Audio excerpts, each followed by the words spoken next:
Marami po kasing question dun sa video ko po regarding po sa calamity loan.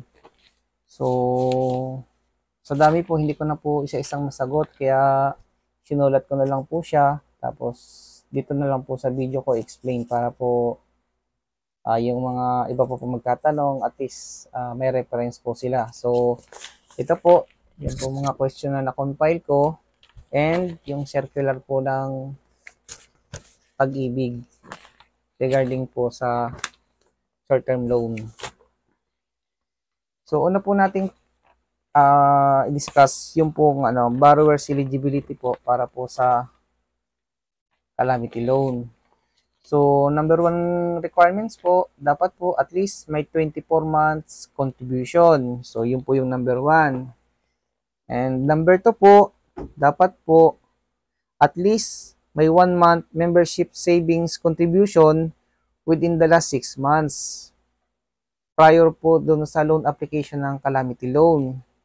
And number 3 po, pag po may housing loan kayo, may existing housing loan, may existing calamity loan, may existing multipurpose loan, dapat po sila, updated po silang tatlo. Hindi po in default para po mag-qualified. And the last one po, dapat po merong proof of income. So, yun po yung mga eligibility requirements para po maka-avail ng multipurpose loan.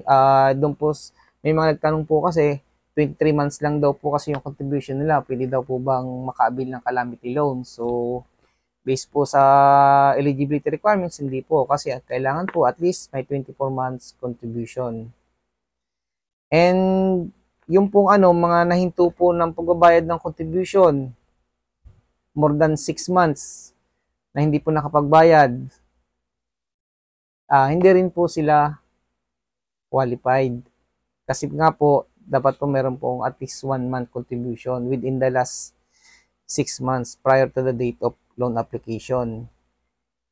So, yun po yun. Yun po yung mga requirements po para po maka-avail ng calamity loan.